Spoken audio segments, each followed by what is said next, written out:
کەی بەهار یەکێک لە ناوە ناسراوەکانی سینەمای کوردی کە هەم دەرهێنەر و هەم سیناریۆنویس و هەم پرۆدیوسەریشە کە خاوەنی نزیکەی 20 بۆ 25 کورتە فیلم و هەروەها فیلمی درێژە و چەندین خەڵات نزیکەی 150 خەڵاتی جیهانی تا ئێستا بەدەستهێناوە لە زۆرێک لە فستیڤالە گەورەکانی جیهاندا فیلمەکانی نمایش کردووە. لە ئێستادا لە هەفتە نمایشی فیلم لە شاری هەولێر 5 فیلمی ئەم دەرهێنەرە نمایشکرا. قسە لەسەر نمایشکردنی فیلمەکانی کەی بەهارەکەم لە شاری هەولێر بەڕێزیان لەگەڵ من قسە دەکات. ئەم کاتت باش، سڵاوت لێبێ.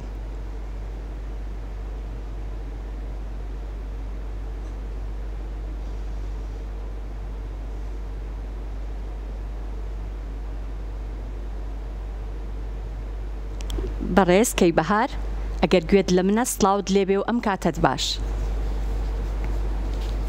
سڵاو لێ و ئەم کاتتان باش، بەڵێ جۆم لێتە.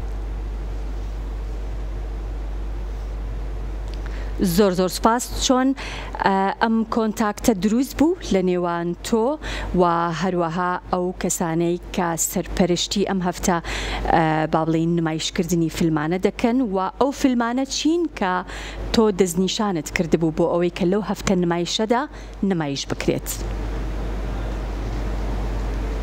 بەڵێگیان کاگەمەی خۆشناو و پارێزگاری هەولێر بەردامەیەکی زۆر نازداری لەگەڵ بەڕێوەبەرەتی سینەمای هەولێر ڕێکخستووە بۆ نیشاندانی فیلم.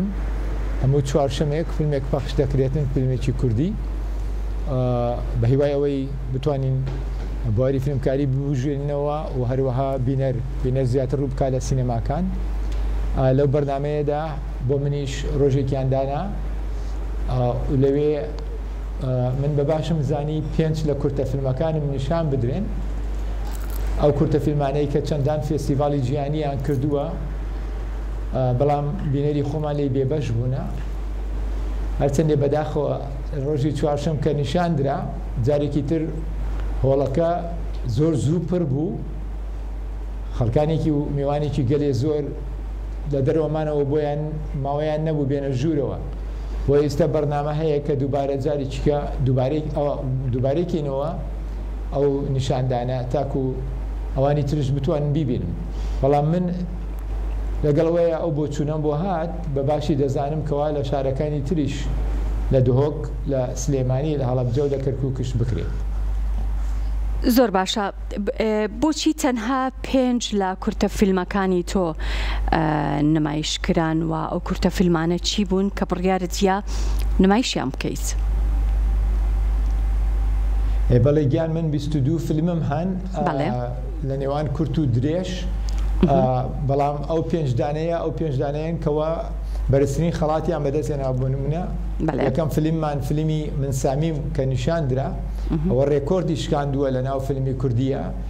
161 فێستیڤالی نێودەوڵەتی نیشاندراوە و 59 خەڵاتی بەدەست هێناوە.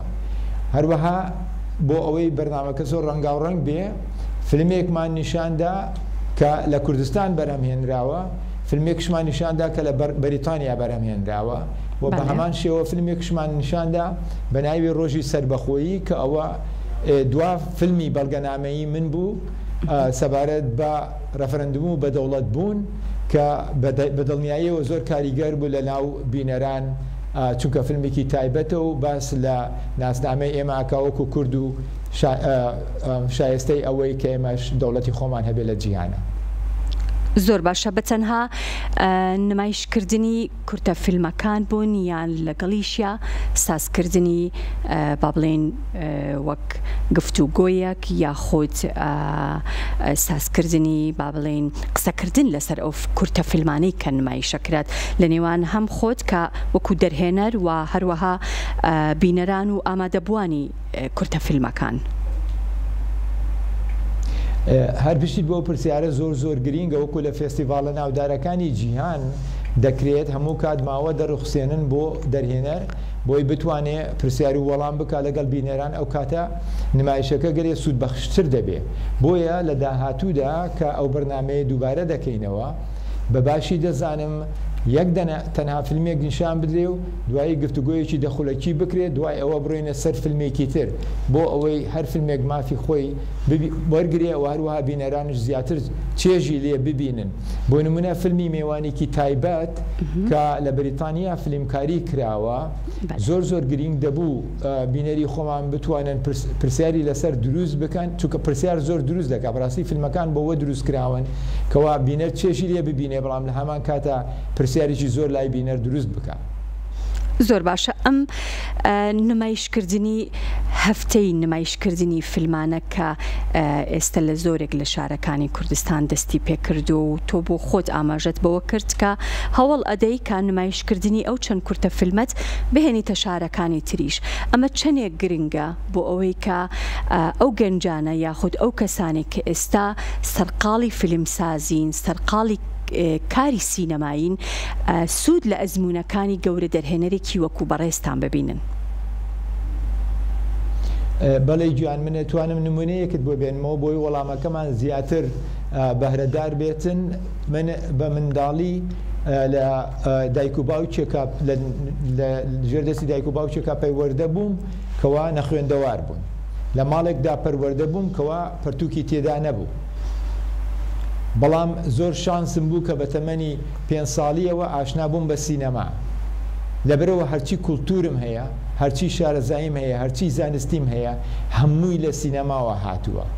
ئەوسا بۆیە نیشاندانی ئەو فیلمانە زۆر گرینگن تاکو نەوەکانی ئیمڕۆ داهاتوومان پەروەردە بن بە ئاستێکی جیهانی نەک تەنها ناوچەیی لۆکاڵی و هەروەها زۆر گرینگە چونکە ئەوە ئەبێتە هۆی دروستکردنی بینەر دروستکردنی بازار.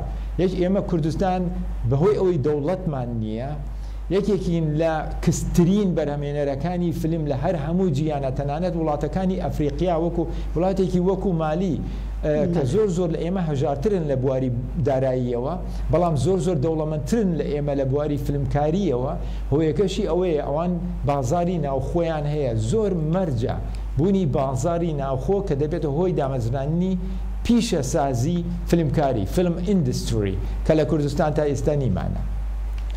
زۆر باشە تۆ یەکێکیت لەو دەرهێنەرانەی کە ئێستا بۆ خۆشت ئاماژەت پێکرد کە هەوڵ ئەدەی کە سینەمای کوردی بە جیهانی بکەیوە وتەیەکی تۆم بەرچاو کەوت ئەڵێیت ئەگەر نەتوانم جیهان بێنمە ناو کوردستان بۆ ئەوەی کە فیلمە کوردیەکان ببینن ئەتوانم فیلمە کوردیەکان بە جیهانی بوون بکەم یاخود فیلمە کوردیەکان وا لێ بکەم کە بیبەمە دەرەوەی کوردستان و جیهان فیلمە کوردیەکان ببینێت. چۆن ئیش لەسەر ئەمە ئەکەی وەک دەرهێنەرێکی بە ئەزمون؟ بەڵێگیان ئەو تێ زۆر نازدارە چونکە من 44 ساڵە لە ئەوروپا ئەژێم و 44 ساڵە هەوڵی ئەوەم داوە کەوا کوردستان بگەێنم بە جیهان. بۆ سەرەتا من کە لە 1970 گەیشتمە ئیتالیا و خۆم ناسان وتم خەڵکی کوردستانم وامزانی لە دەستی سەدام حوسێن ڕزگارم بووە و لە ژێر ئازار و ئەشکەنجەی دیکتاتۆر ڕزگارم بووە ئەتوانم لەوێ خۆم بناسیێنم بە سەربەرزیەوە بڵێم خەڵکی کوردستانم. لە وەڵامە کە پێیان گوتم پاکیستان ئەلەوێ بەڕاستی جەرجی بڕیم زۆر هەستم بریندار بوو بۆم دەرکەوت کە ئەو هەموو ساڵەی شۆڕشکردن و ئەو هەموو ساڵەی پێشمەرگایەتیە ئێمە نەمانتوانیوە لە جیانە خۆمان بسەڵمێن و خۆمان بناسیێنین. بۆ نمونە من لە تەمەنی 6-7 ساڵیە لە کاتێکە منداڵێکی زۆر نەفام بووم لە کەرکووک ئەمزانی جیوارە چێە لە چۆ دەمزانی جیوارەکەیە بەهۆی ئەوەی فیلمی جیواران بینی بوو کە ئەو کات عومەر شەریف ڕۆلی سەرەکی لە فیلمەکە بینی بۆ ڕۆلی جیوارای بینی بوو بۆیە دەمزانی کەوا بەکارهێنانی فیلم باشترین و بەهێزترین ئامرازە کە من کوردستان بگەێنم بە جیهان. لەوە دەستم کرد بە فیلمی بەڵگەنامەیی و هەروەها یەکسەر چاوم لەوا بڕی کە لەگەڵ کەناڵە ناودارە جیهانیەکان کار بکەم تاکە کوردم لە ناو و لە دەرەوەی کوردستان کە تاکو ئیمڕۆ فیلمەکانی من لە کەناڵەکانی وەکو BBC کەناڵ 4 بەریتانی PBS ئەمریکی جەزیرە ئینگلیزی NHK یابانی لە کەنەداوە تا ئوسترالیا لەوانەیە ئەگەر هەڵە نەبم بەلایەنکەمەوە 50 کەناڵی نیشتیمانی و جیهانی فیلمەکانی منی نیشان دابێ.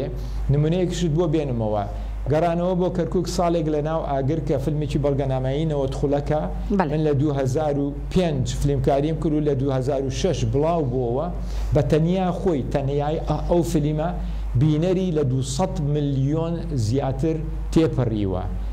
دڵنیام ئەگەر هەموو فیلمە کوردیەکان بەیەکەوە بپێچیتەوە بنیێریان وەک ئەو فیلمە نابێ. بۆیە زۆر گرینگە و زۆر ژمەرجە کە ئێمە لە جیهانە خۆمان بسەڵمێنین، نەک بە ئاستی لۆکالی بچین فیلمێک لەسەر تریاگ یان لەسەر سوالکەر دروست بکەین و بە هیوای ئەوە بین دوو کەس لە ناو خزمەکانمان یان برادەرەکانمان یان کەناڵێکی تەلەڤیزیۆن دەوڵ و زوردامان بۆ لێدا ئەمە چییە لە فێستیڤالەکە دوو خەڵاتمان وەرگرتووە. نۆ ئەوە خۆ بەکەم زانینە. ئێمە دەبێ کێبرکێ بکەین لەگەڵ کەناڵە بەرزەکانی جیهان، هەروەها فیلمەکانمان بگەێنین بە سینەماکانی جیهان. تا ئیستا یەک دانە فیلمێکی کورد نەگەیشتۆتە بۆکس ئۆفیس لە جیهانە. دەبێ بتوانین لەمڕۆ بەدوا ئەو سنوێرانە بشوێنین و بواری تێڕوانینی خۆمان زۆر بەرفراوانتر بکەین و پیشەسازی فیلمی کوردستان دروست بکەین، چونکە ئەوەش نەک تەنها بۆ خۆناساندن، هەروەها بۆ بژانەوەی ئابووری ماوەی کار بۆ هەزاران کوردی ناوخۆمان دابین دەکاتن و هەروەها دروستکردنی ستودیۆی بەرزی ناو کوردستان بۆ نمونە لە مەغریب. بۆچی لەوێ فیلمی ڕیدلی سکۆت دوا فیلمی گلادیەیتەر 2 دروست بکرێ لە 2023 ینی ساڵی پار 310 ملیۆن دۆلاری تێدا خەرج کرا، بەلایەن کەمەوە 75 ملیۆن لە مەغریب خۆی خەرج کرا. بۆچی ئێمەش نەتوانین چەند کۆمپانیایەکی ئەوروپی و ئەمریکی بینین لە کوردستان ئەو کارانە بکەن؟ پێمان دەکرێت؟ بەڵێ پێمان دەکرێتن، بەڵام دەبێت لە یادمان نەچێ فیلم کاری تیمە نەک تاکە کەس، فیلم کاری دەرهێنەر نییە. لە کوردستان هەر لێن دەرهێنەرە. ئەوە وەکو کولتور سەقەتە، ئەوە وەکو هەڵسوکەوت سەقەتە، ئەوە وەکو بۆچوون سەقەتە، هەبێتە هۆی کوشتنی سینەما نەک دروستکردنی سینەما. چونکە لە ناو کاری فیلم وەکو تیم هەموو کارمەندەکان هەمویان بە یەک ئاست بەرزن. ئەوەی چێشتلێنەر دەکاتن کە پێڵێن کەیترینگ لە ناو تیمی فیلمکاریە وەکو دەرهێنەر و بەرهەمێنەر بەرزە.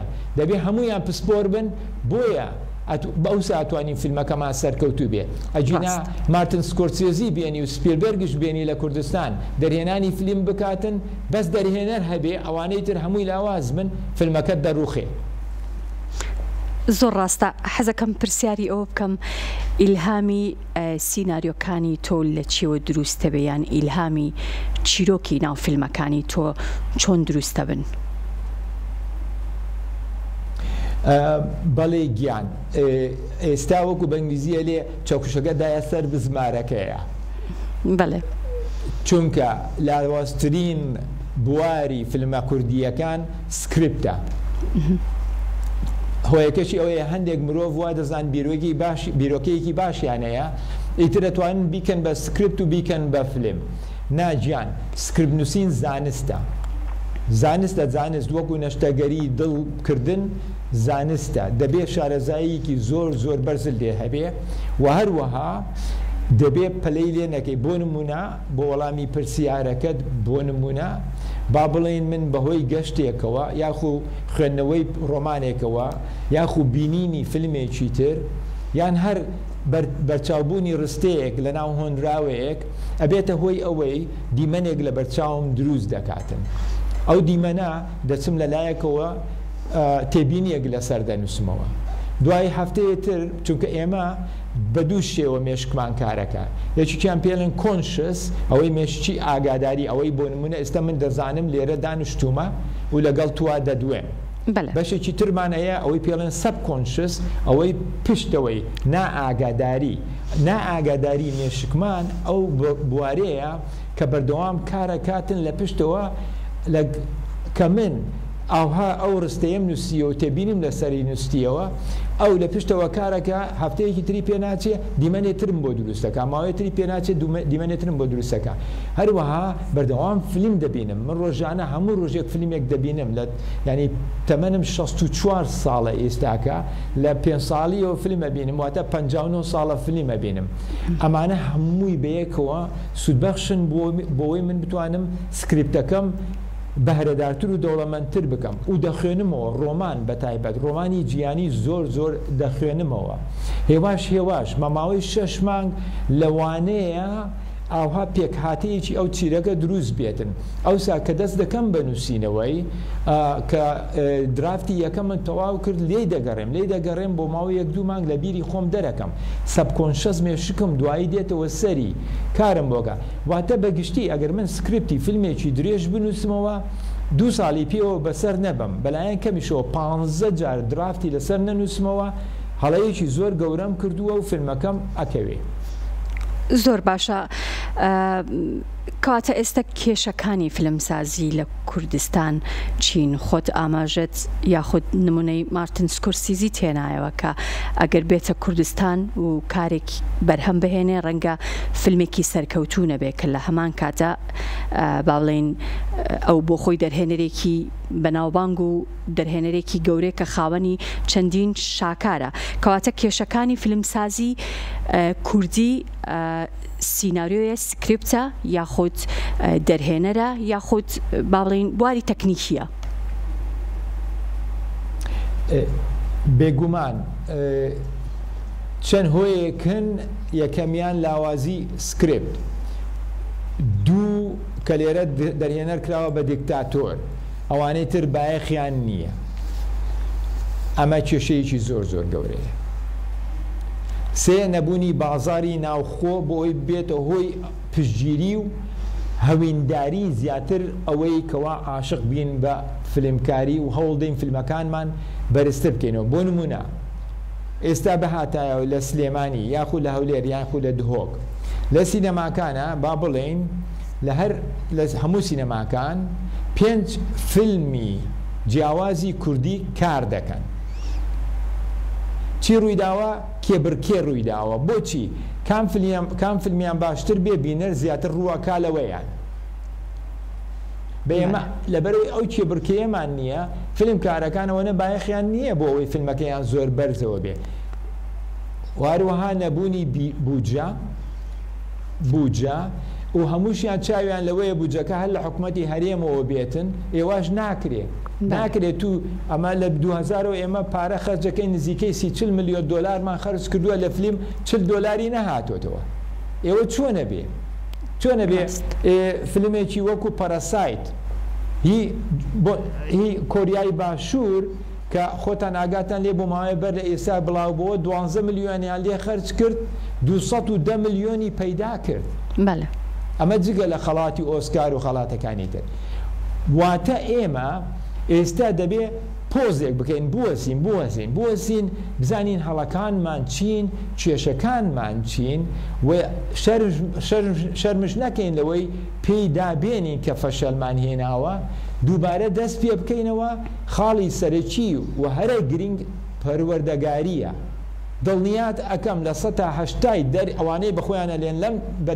دەرهێنەر لەم کوردستانە نازانن پیشەی دەرهێنان چییە ئێتر چۆن نەتوانی فیلمێکی سەرکەوتوو بکەیت بعد مارتن سکۆرسیزیش بێ بۆ ئێرە ئەگەر کارمەندەکانی دەور و پشتی هەمووی کورد بن مەیکابت جلوبەرگت موزیک کۆمپۆزیشنت ساوند میکست ساوند هەڵگرت ئەمانە هیچیان شارەزاییان بەرز نەبێ ئەو پێی ناکرێت سەرکەوتوو نابێت چونکە فیلم کاری تیمە بۆیە ئێمە پێویستمان بەوەیە بەڕاستی پێکهاتەیەکی گشتی لە کوردستان دامەزرێت هەموو پیشەسازی فیلمکاری و پەروەردەگاری و بوارەکان لەژێر ئەو پێکهاتەیە بن ئەو پێکهاتەش دەبێت کەسانێکی خاوەن ئەزمون و شارەزایەکی زۆر بەرز نەک خاوەن ئەزمون و شارەزا لە سینەمای فارسی و تورکی و مصری لە سینەمای جیانی بە تایبەت ئەمریکا و بەریتانیا ئەوان بیبەنەڕێەوە زۆر ڕاستە زۆر سپاس دەکەم دەرهێنەری گەورەی کورد کەیبەهار سپاس بۆ کاتەکەت کە بە ئێمەت بەخشی